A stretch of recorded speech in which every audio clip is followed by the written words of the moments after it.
Good morning, নতুন সকাল। সকালবেলা উঠে অনেক কাজ হয়ে গেছে। এটা দেখা সকাল থেকে এতগুলো স্টেপস হাঁটা হয়ে গেছে। এই যে আর এলো না, এই যে এই স্টেপস হেঁটে ফেলেছি। হেঁটে এসে গেছি। এখন বানাবো কুলেখাড়া জুস। হিমোগ্লোবিন আমার একেবারে তলা নিতে, তো এটা ঠিক করতে হবে। একজন চানে যাবে বলে রেডি। হাই করে দে সকালবেলা। মেশিন চালু হয়ে গেছে, মেশিন চলছে। আর এই সুন্দর সকাল, বাইরে সুন্দর রোদ হয়েছে। আমি এখন যাচ্ছি কুলেখাড়ার জুস বানাতে রান্নাঘরে। এই যে পাতা, সমিতা আগে থাকতেই পাতা বেছে রেখে দিয়েছে। এবার এটা জাস্ট জুস বানাবো। ধুয়ে নিই।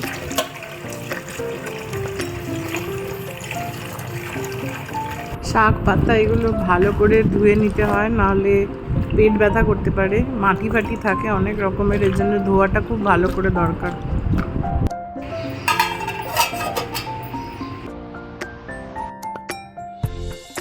জল বসালাম সেখানে। আচ্ছা, এটা আমারও আছে। তো সেই কফি মেশিনে কফি হয় এখনো? হ্যাঁ, অবশ্যই। অনিন্দিতা বৌদি নতুন কফি দিয়ে গেল, সাউথ ইন্ডিয়ান মাইসোরের কফি। এটা আমারও আছে, স্কুলে নিয়ে যাই। গ্রিন টি তৈরি হচ্ছে, জল ফুটে গেল, এবার এটা চলে গেল।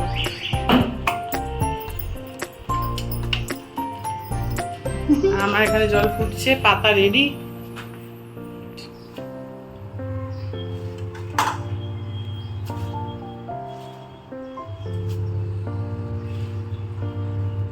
বানিয়ে রেখে দেবো একবারে ফ্রিজে, তাহলে রোজ রোজ আর বানাতে হবে না।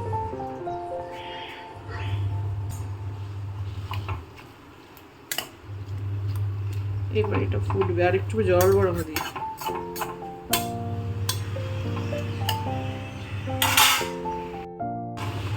এটা বেশ ফুটতে ফুটতে জলটা অর্ধেক হবে, মানে যতটা জল দিয়েছি তার মোটামুটি অর্ধেক হবে। খুলে দিয়েছি কখন?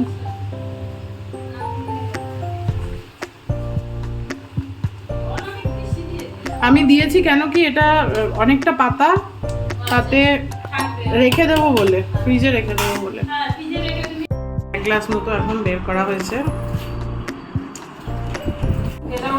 এই যে আমি খাচ্ছি। মুখে হাসি আনে। এই যে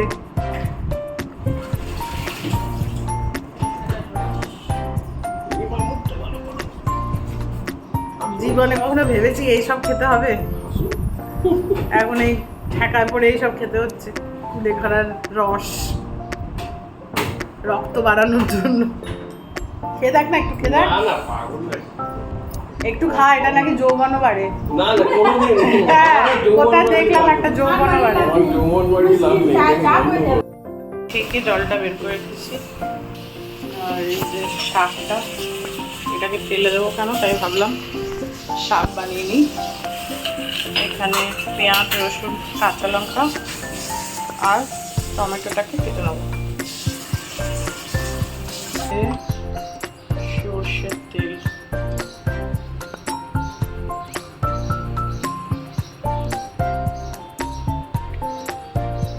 দেবো রসুন,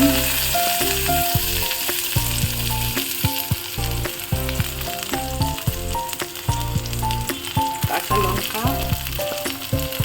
একটু ভাজা ভাজা হলে পেঁয়াজ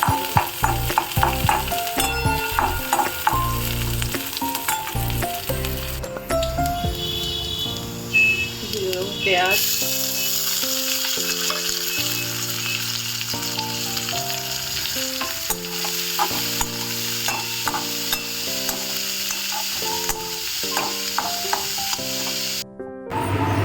পেঁয়াজটা হালকা ভাজা হয়েছে, এবার দিয়ে দেবো শাকগুলো।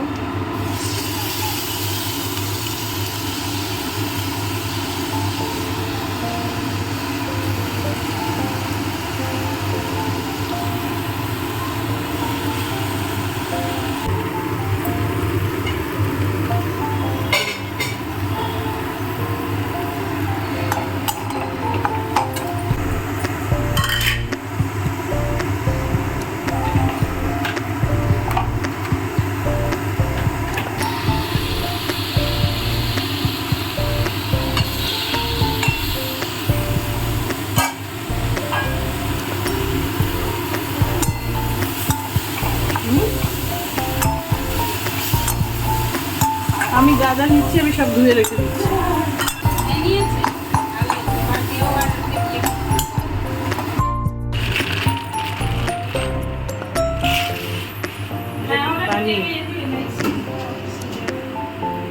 এই মশলাটা কি আছে? চিলি ফ্লেক্স, গোলমরিচ আর নুন। বলছি টেস্ট করে দেখ, যে কোনো শাকের থেকে ভালো হয়েছে। স্যালাডের জন্য শসা কাটছে। কত খেয়াল রাখছিস আমার, কুলেখাড়া নিয়ে এলি, শসা। আমি তো একেবারে অনার্ড হয়ে গেছি।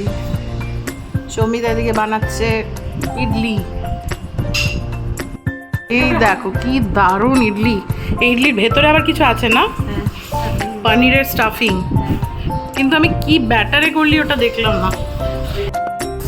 হেলদি ব্রেকফাস্ট একদম। এখন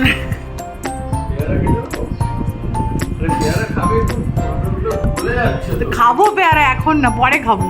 তুই খা, তোর খা, তুই নে ভালো করে, তুই বেশি করে খা, 10টা ইডলি খা। তুই কটা খাস?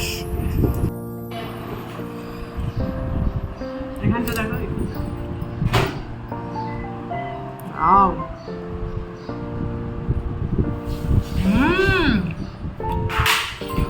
বাদামও আছে ভেতরে। স্টাফিং দেখো ভেতরে, ইডলির ভেতরে এই যে পনিরের স্টাফিং, স্বর্গ।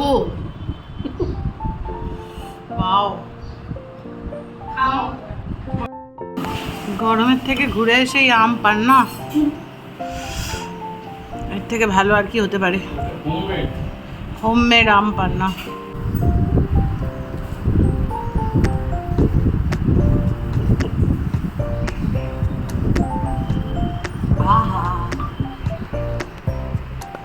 দারুণ দারুণ। এটা সেদ্ধ করে না পুড়িয়ে? হচ্ছে পটলের দোরমা। এটা কি পটলের দোরমা? এর মধ্যে বোধহয় পুর ভরেছে। এটা এটা কিসের জিনিস, কিসের কি তৈরি? নারকেলের পুর দিয়ে এর মধ্যে ভরে তারপরে এই যে ভাজা হচ্ছে। বাবা, এই পটলের সাইজগুলো দেখে তো আমার কাঁচা মনে হচ্ছে, এত বড়। সন্ধ্যেবেলা বেরোলাম একটু, এইখানে এই সন্ধ্যেটা এরকম একটু যাচ্ছি, টুকটাক কিছু কেনা আছে, কালকে লিটা যাবো। শম্পা ওয়েট করছে ওখানে, শম্পার সাথে দেখা হলো। এবারে আমরা যাচ্ছি অন্ধ বলে একটা রেস্টুরেন্ট আছে ওখানে। আর চল,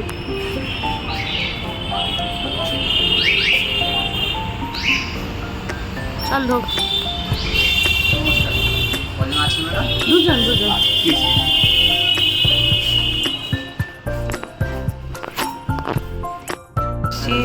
অন্ধে খেতে আমরা কি অর্ডার করেছি বল? তুই বল, অর্ডারটা তুই কর। বল না, তো তুই শুনলি তো, বল। না না, তাও বলো। আমরা সুইট লাইম সোডা, হ্যাঁ দুটো চিকেন, হ্যাঁ, আর হচ্ছে যে মালাই কাবাব, চিকেন মালাই কাবাব আর চিকেন কালি মির্চ, হ্যাঁ দুটো প্লেট। এই অর্ডার তোরই মনে আছে, আমার কাছে সেই কাকুলি আছে। সুইট লাইম, চিকেন মালাই, হ্যাঁ সব করে, কালি মির্চ।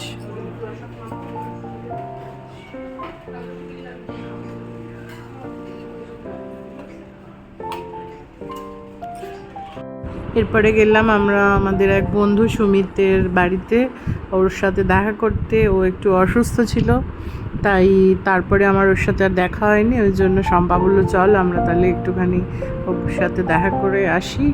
তো ওর সাথে দেখা করে তারপরে বাড়িতে চলে গেছি। আজকের ব্লগটা তাহলে এখানেই শেষ করলাম।